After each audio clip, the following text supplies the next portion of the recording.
bienvenue dans ma première vidéo.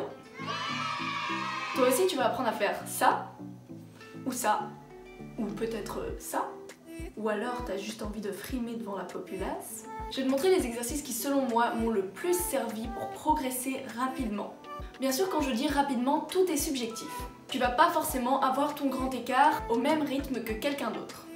À la fin de la vidéo, je répondrai à 3 questions qu'on me pose le plus souvent quand on me parle de souplesse, etc.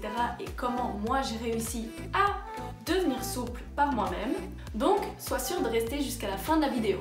Si tu veux plus de contenu comme ça, n'hésite pas à t'abonner et à lâcher un petit like, ça fait toujours plaisir. C'est la routine que j'utilisais il y a de cela plus d'1 an, quand je venais de commencer la souplesse et que j'essayais d'avoir mon grand écart. Il faut savoir que je pars de rien du tout. J'avais 0 souplesse de base, j'étais je pense la personne la moins souple sur cette planète. Petit disclaimer, je ne suis pas une professionnelle, je n'ai pas étudié en détail le sujet, mais ça fait plus d'1 an et demi maintenant que je pratique la souplesse par moi-même et que j'ai appris beaucoup, non seulement de mes erreurs, mais en faisant énormément de recherches sur le sujet. J'ai fait beaucoup d'erreurs par le passé et je pense que peut-être ça pourrait être utile si je te les montrais, comme ça tu ne les reproduis pas toi aussi. Sois sûr que tout ce que tu fais, tu le fasses en respectant ton corps et tes limites et tu ne te pousses pas jusqu'à te blesser. Tu peux suivre ma routine, mais si c'est trop challengeant pour toi ou que ça te fait trop mal, écoute ton corps et respecte tes limites. Vas-y petit à petit et tu finiras par y arriver au fil du temps. Si t'es prêt maintenant, mets-toi en habit de sport, on va faire cette routine. La première chose que je veux que tu fasses, c'est d'essayer d'aller toucher le sol en gardant les pieds écartés. Garde les jambes tendues et essaye de rester le dos droit le plus que possible. Si ça c'est facile pour toi, tu peux essayer d'aller attraper tes chevilles et de rester dans cette position pour 30 secondes.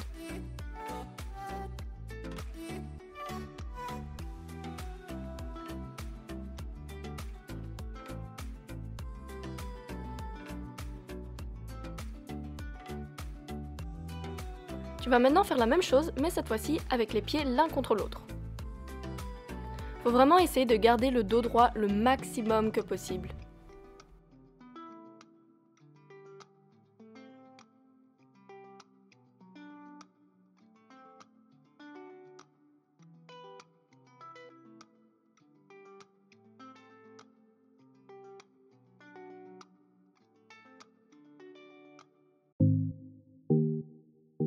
Tu vas maintenant passer à ce qu'on appelle en français le chien tête en bas.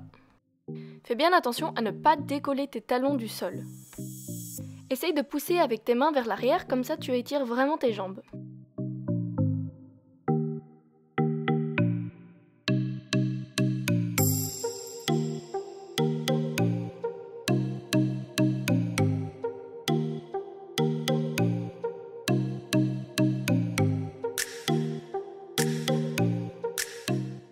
On va commencer maintenant à faire les exercices que je considère comme les plus efficaces pour avoir son grand écart. Tu vas commencer par faire une fente active, c'est-à-dire que tu ne vas pas poser le genou de la jambe de derrière sur le sol. Veille bien à ce que le genou de la jambe de devant ne dépasse pas tes orteils. Le but ici est vraiment d'essayer de pousser son bassin le plus que possible vers le sol.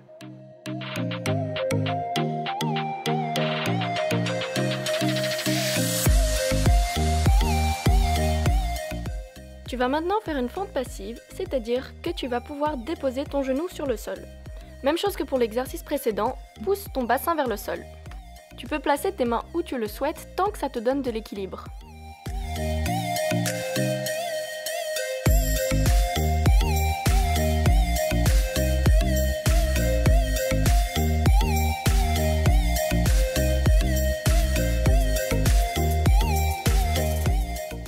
Tu vas maintenant essayer d'aller attraper ton pied derrière et de le ramener le plus que possible vers ton corps. Celui-là peut être assez compliqué au début, mais au plus tu vas le faire, au plus tu vas voir des progrès. De plus, je le recommande vraiment parce qu'il est très efficace.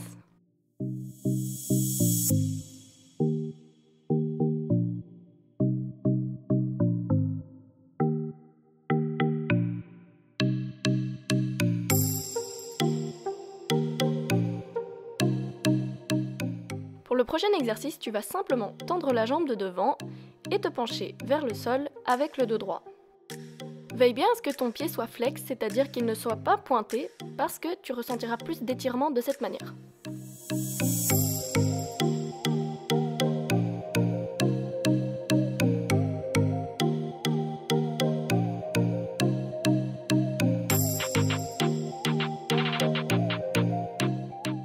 cet exercice, tu vas simplement t'asseoir les jambes croisées et essayer de ramener une jambe contre ton corps. Tourne-toi un peu sur le côté et essaye de ramener ton genou le plus proche possible de ton buste.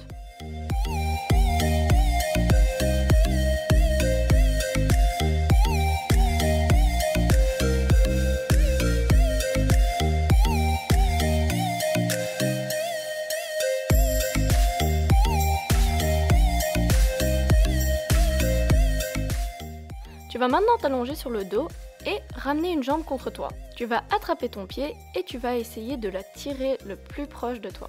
Celui-là peut un peu faire mal au début, donc ce que je te recommande, c'est de tirer avec une main sur ta jambe et de l'autre, soutenir ton genou. Tu vas faire ça 5 fois et tu vas essayer d'aller le plus loin que possible, toujours sans te blesser.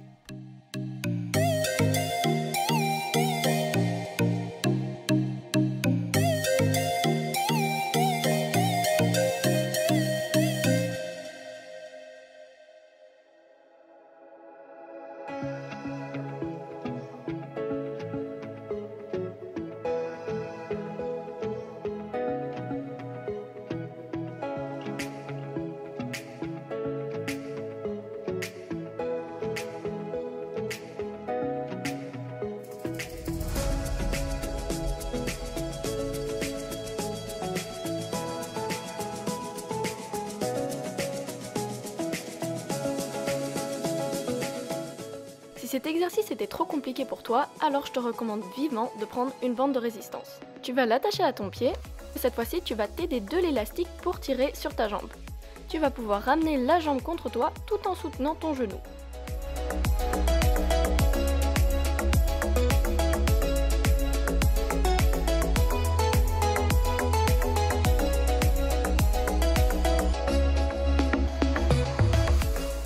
Je te recommande vraiment cette technique si tu as du mal avec l'exercice précédent, c'est comme ça que j'ai moi-même commencé. Tu vas maintenant aller chercher des coussins et tu vas faire une pile sur le sol. Tu vas te placer au-dessus comme si tu voulais faire un grand écart. Tu vas descendre ton bassin jusqu'à ce que tu touches les coussins et que tu puisses te poser dessus. Et chaque fois que ça devient trop facile, tu vas diminuer la hauteur en enlevant un coussin. Et un jour, tu finiras par toucher le sol. Une petite technique pour se mettre plus facilement dans son grand écart les premières fois qu'on le fait, c'est de ne pas essayer de le faire directement en tendant les deux jambes. Mais ce que tu vas faire à la place, c'est de te mettre en fente et de pousser sur le genou de devant pour pouvoir glisser vers l'arrière. Crois-moi, c'est beaucoup plus facile comme ça. Et au fil des entraînements, un jour, tu arriveras à te mettre en grand écart. À partir de là, il y a quelques exercices que tu peux faire pour t'améliorer et être plus à l'aise. Les premières fois, essaie juste de maintenir la position le plus longtemps que possible. Une fois que ça devient facile, tu vas essayer d'aller plus loin en essayant de poser ton torse contre ta jambe. Et une fois que ça aussi c'est facile, tu vas simplement essayer de poser ton torse contre le sol cette fois-ci.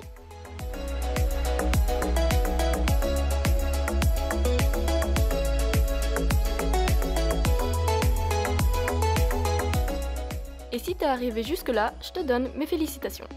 La prochaine étape après ça, ce sera de travailler tes oversplits, mais ça, ce sera pour une prochaine vidéo. Voilà, la routine est terminée et maintenant je vais répondre aux 3 principales questions qu'on me pose très souvent en termes de souplesse.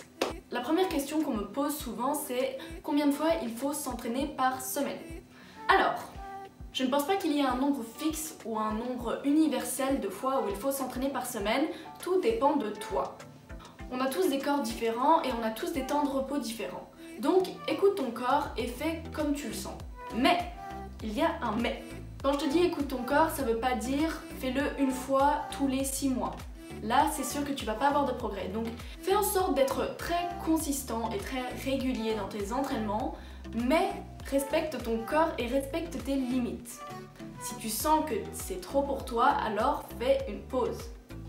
On avance tous à des rythmes différents et on a tous des niveaux sportifs, etc. différents. Donc, c'est pas parce que quelqu'un s'entraîne 7 fois par semaine que tu dois faire la même chose. Tu écoutes ton corps, tu le fais le plus souvent que possible, mais il faut savoir que ton corps a besoin de se réparer entre chaque séance. Cette routine n'est pas forcément très intense, donc je pense que tu peux la faire assez régulièrement dans la semaine. Normalement, pas de souci. Mais si ça ne te va pas, encore une fois, tu n'es pas obligé. La deuxième question, c'est comment s'entraîner efficacement. Ce que j'ai appris tout au long de mon parcours, c'est qu'il faut apprendre à comprendre son corps et comment il fonctionne. Les premières fois que je faisais des séances souplesse, c'était un peu difficile pour moi de déterminer comment je vais me mettre dans une certaine position, à quel degré je vais étirer ça, etc. Mais au plus tu le fais, au plus tu vas comprendre comment fonctionne ton corps. Aucune vidéo ni YouTube ne peut te faire comprendre quelles sensations tu es censé ressentir quand tu t'étires.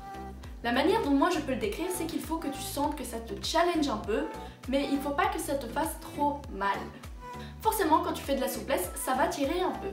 Et c'est pas toujours forcément super agréable. Mais ça ne doit pas non plus tirer à un point où c'est une grosse douleur. Tu es censé faire ça à ton rythme et donc te challenger petit à petit, repousser tes limites petit à petit, mais pas essayer de faire des trop grandes choses dès le début. Sinon tu peux te blesser, et se blesser en souplesse, généralement, ça fait pas du bien, j'en suis témoin. Au fil du temps et au fil de tes entraînements, tu vas finir par comprendre quelles sensations tu es censé ressentir quand tu t'étires.